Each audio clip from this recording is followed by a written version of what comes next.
तो नमस्कार दोस्तों, आप सबका स्वागत है आपके अपने चैनल जेक टॉपर सट्टा में। आज को हम लोग पढ़ेंगे पृथ्वी और उसका सौर संबंध के बारे में। और ये हम लोग का दूसरा क्लास है। इस क्लास में हम लोग जानेंगे उपसर्ग के बारे में, अवसर के बारे में, और उसके साथ साथ हम लोग जानेंगे सूर्य ग्रहण और चंद्र ग्रहण के बारे में। तो ज़्यादा टाइम ना वेस्ट करते हुए हम लोग टॉपिक पे जाते हैं। और सबसे पहले हम लोग का जो टॉपिक है उपसर्ग है। तो जानेंगे कि उपसर्ग किसको कहा जाता है, अवसर किसको कहा जाता है, और उनके बीच जो क्या क्या डिफरेंट है उनके बारे में भी हम लोग जानेंगे। तो चलिए टॉपिक को शुरू करते हैं। ये देखिए, उपसर्ग जो क्या होता है, पृथ्वी जब क्या करती है, सूर्य की परिक्रमा करता है ना। उसी दौरान क्या होता है, सूर्य और पृथ्वी के बीच जो न्यूनतम दूरियां बनती है ना, उस स्थिति को क्या कहा जाता है, उपसर्ग कहा जाता है। रिपीट करता हूँ, यानी कि पृथ्वी जब सूर्य की परिक्रमा करता है उस दौरान क्या होता है, सूर्य और पृथ्वी के बीच एक ऐसी स्थिति भी बनती है जहाँ सूर्य और पृथ्वी के बीच जो दूरियां बनती है वो सबसे निकटतम दूरियां बनती है। उस स्थिति को क्या कहा जाता है, उपसर्ग कहा जाता है। और ऐसी स्थिति जो देखने को मिलती है हर साल जो है 3 जनवरी को देखने को मिलती है। ये बात समझ में आई। अब हम लोग अवसर के बारे में जानते हैं, उपसर्ग क्या होते हैं। उपसर्ग में क्या होता है, उपसर्ग के ऑपोजिट होता है अवसर। यानी कि पृथ्वी जब सूर्य की परिक्रमा करती है उस दौरान क्या होता है, पृथ्वी यानी कि सूर्य और पृथ्वी के बीच सबसे अधिकतम दूरी को क्या कहा जाता है, उपसर्ग कहा जाता है, यानी कि अवसर कहा जाता है। और ऐसी स्थिति हर साल जो है 4 जुलाई को देखने को मिलती है। ये दोनों ज़्यादा इंपॉर्टेंट तो नहीं है, लेकिन कभी कभी ये डेट पूछ लिए जाते हैं।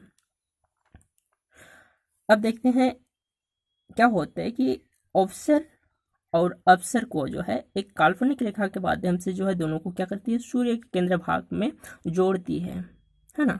तो इस स्थिति को क्या कहा जाता है, एप्साइड कहा जाता है। यानी कि ये जो जोड़ने वाली रेखा जो होती है, ये है हम लोग का उपसर है, ये वाला जो है हम लोग का उपसर है, और यह है हम लोग का अवसर है।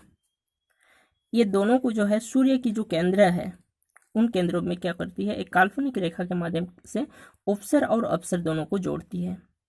और उस काल्पनिक रेखा को क्या कहा जाता है, एप्साइड कहा जाता है। इतना तो समझ में आया। अब हम लोग नेक्स्ट जाते हैं, सूर्य ग्रहण क्या होते हैं।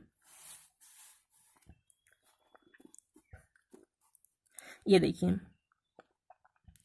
जब सूर्य और पृथ्वी के बीच क्या हो जाती है, कभी कभी चंद्रमा आ जाती है, और इसके आने से क्या हो जाता है, चमकती हुई सूर्य जो है वो उनकी जो रोशनी होती है वो सूर्य तक पूर्ण रूप से नहीं पहुंच पाती है, जिसकी वजह से क्या हो जाता है, पृथ्वी में अंधेरा छा जाता है। तो उसको क्या कहा जाता है, सूर्य ग्रहण कहा जाता है ना। क्वेश्चन में क्या पूछा जाता है कि ये स्थितियां पूछा जाता है, बाकी सब नहीं पूछा जाता है, यहाँ स्थितियां पूछा जाता है कि सूर्य ग्रहण के दौरान तो सूर्य, चंद्र और पृथ्वी के बीच जो है कौन सी स्थितियां बनती है। तो सूर्य ग्रहण के दौरान जो है,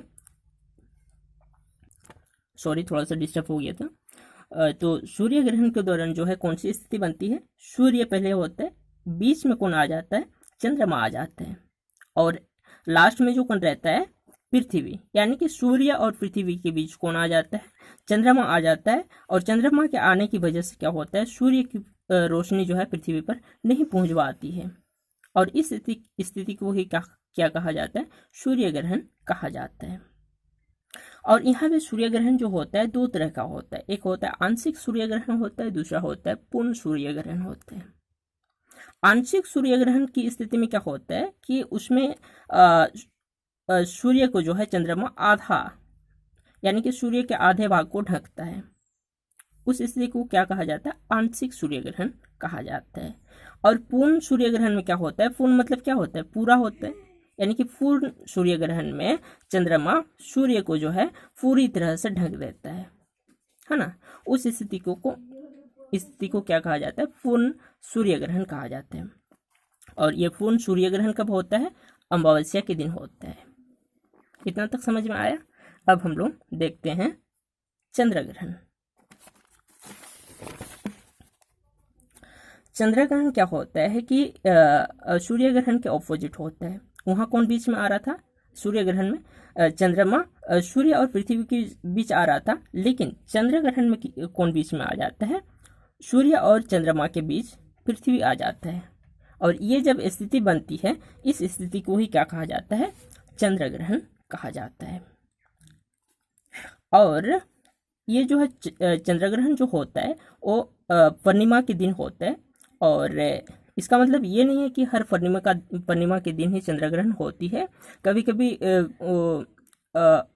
पूर्णिमा के दिन भी चंद्र ग्रहण नहीं होते हैं। ऐसे इसलिए होता है क्योंकि पृथ्वी और चंद्रमा के बीच जो कक्षा होता है उसमें 5 डिग्री का अंतर होता है, और यही वजह है कि हर पूर्णिमा के दिन जो है चंद्र ग्रहण नहीं होता है।